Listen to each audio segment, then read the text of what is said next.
It was supposed to be a fun weekend trip. Four college students from Southern Utah University had just finished their finals and wanted to celebrate. The group of girls had been friends since freshman year and decided to take a short vacation together before starting their summer internships. They planned a road trip along the coast, visiting a few beaches and relaxing by the ocean. The girls, Emily, Sarah, Rachel, and Olivia, were excited. They packed their bags, took photos in their matching school shirts, and shared their plans with friends and family. Everyone thought it was just a normal trip, and the girls promised to check in regularly. The first day of the trip went smoothly.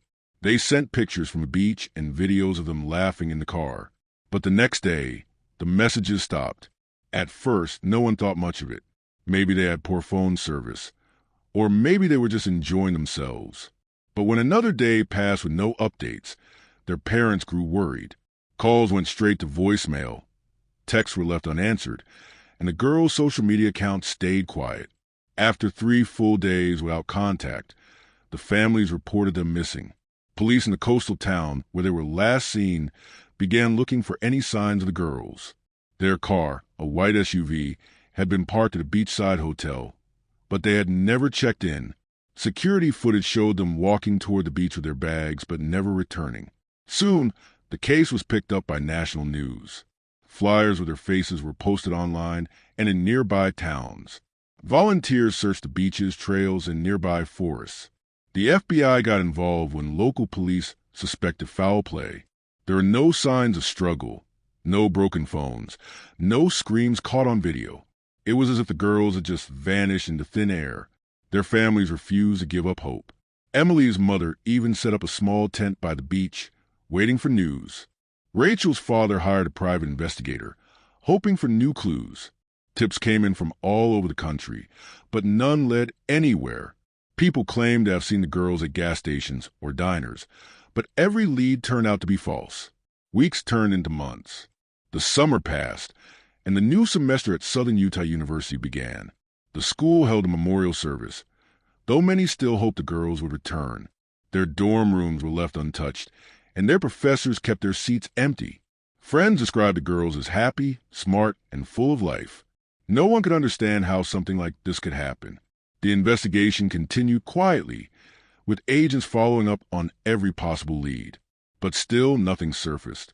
The story slowly faded from the headlines, and people began to move on. Then, exactly 4 months after the girls disappeared, something changed.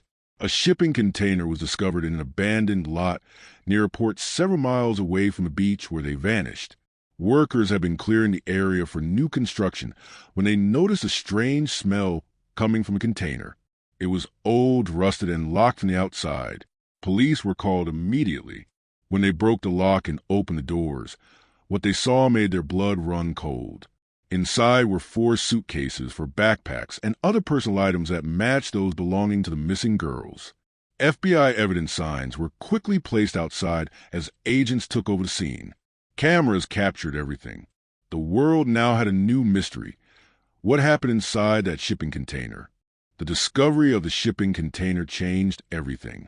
News of it spread quickly, and within hours, national media was back at the scene. The FBI secured the area while forensic teams moved in with gloves and tools, carefully documenting everything inside. The inside of the container was dark and smelled of mildew and something worse that no one wanted to name. The 4 suitcases were positioned neatly near the front, as if someone had placed them there intentionally. Each bag had tags with the girls' names. There was Emily's pink suitcase, Sarah's backpack with a small owl keychain, Rachel's brown leather purse, and Olivia's straw hat.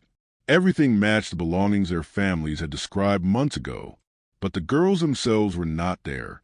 Investigators searched every inch of the container. In the back, they found thin sleeping pads, some empty water bottles, and wrappers from food bars that had expired weeks ago. There were faint markings on the metal walls, scratches, smudges, and what looked like writing made with fingernails or something sharp. It was hard to make out the words, but one phrase stood out: "We're still here." That single message sent a chill down everyone's spine. Forensics found strands of hair and fingerprints that matched the missing girls. They had definitely been inside that container. But the big question remained: Where were they now? The container had no windows, and a heavy door could only be locked from the outside. The FBI believed the girls had been held there for at least some time after they vanished. But why? And who did it? Security cameras from a nearby port were pulled for review. One old video, taken from a wide-angle shot nearly 4 months earlier, showed a truck pulling a container into the area late at night. It was too far to read the license plate, but the time and date matched the weekend the girls disappeared. The truck had no company markings, and the driver never got out on camera. That truck and whoever drove it had become the main suspect. Families of the girls rushed to the scene once the news broke. They stood behind the yellow tape, watching investigators go in and out. Olivia's mother sobbed quietly as she saw her daughter's backpack being carried out in a sealed plastic bag. Emily's father shouted at a reporter to stop filming. The pain and frustration were too much. After months of searching, they finally had a clue, but still no answers. The FBI held a press conference, confirming that the items belonged to the missing girls and asking the public for help identifying the truck seen on the surveillance video. A tip line was opened, and new leads began pouring in.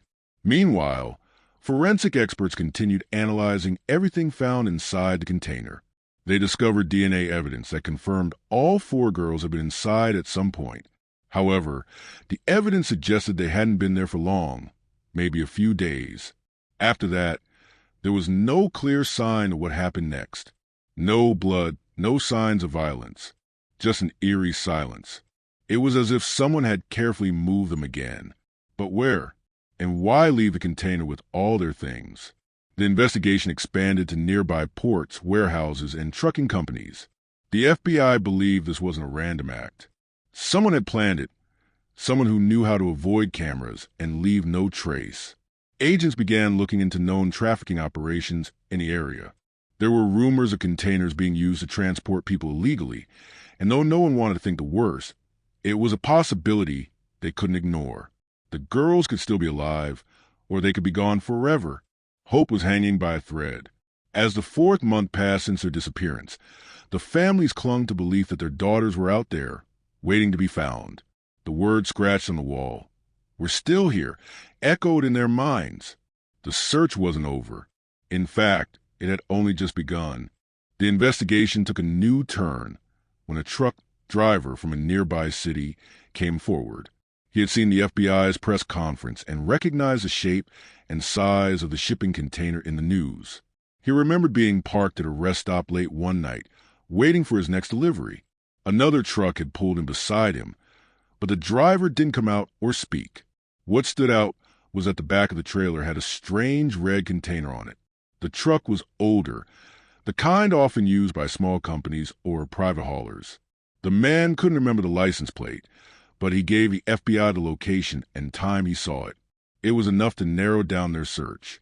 They began checking traffic cameras near that rest stop and managed to track the mysterious truck along a highway that led toward a more rural part of the state. In that area, there were dozens of abandoned buildings, farms, and storage lots, places easy to hide something or someone. The FBI, along with local police, began conducting quiet searches without alerting the media. They didn't want to scare off whoever was responsible. It was during one of these searches that agents found something strange. A locked barn far off the main road, covered in vines and surrounded by tall grass. A neighbor told officers the barn hadn't been used in years. But when agents forced the doors open, they found clear signs that someone had been living there recently. Inside were empty food containers, several blankets, and even a battery-powered radio. But there were no people. In the back, they found something chilling. Several sets of chains attached to the wall and a small, hidden room built into the corner. The room had soundproofing foam on the inside and no windows. It was clear someone had gone to great lengths to keep people inside and keep any noise from getting out. The team collected everything for evidence. Fingerprints, DNA, and even hair samples were taken and rushed to the lab. Within a day, the results came back. Some of the DNA matched the missing girls. That barn had been one of the places they were kept. But again, it seemed like they had already been moved. Agents believed the girls had been moved several times to avoid being found. Each location had been carefully selected, places far from cities, with little traffic and no neighbors nearby. Whoever was behind this knew what they were doing. The FBI began building a profile of the person responsible. It was likely someone with experience in transporting people without being caught. They believed more than one person was involved. Perhaps it was part of a larger operation. Back at the university, news of the discovery reached students and teachers. A candlelight vigil was held on campus, with hundreds of people showing support for the missing girls. Many students wore blue shirts with the girls' names printed on them. Some even drove to the barn to leave flowers at the gate. It was heartbreaking, but also hopeful.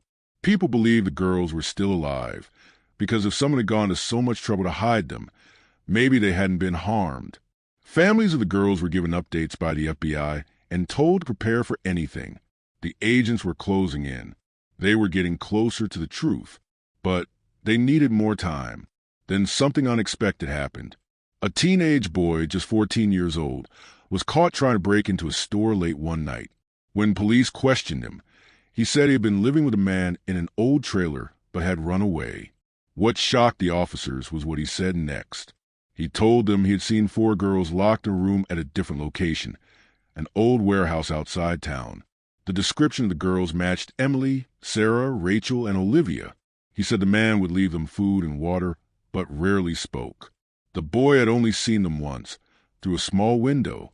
Police didn't waste time. They rushed to the warehouse he described, hoping they had finally found the girls.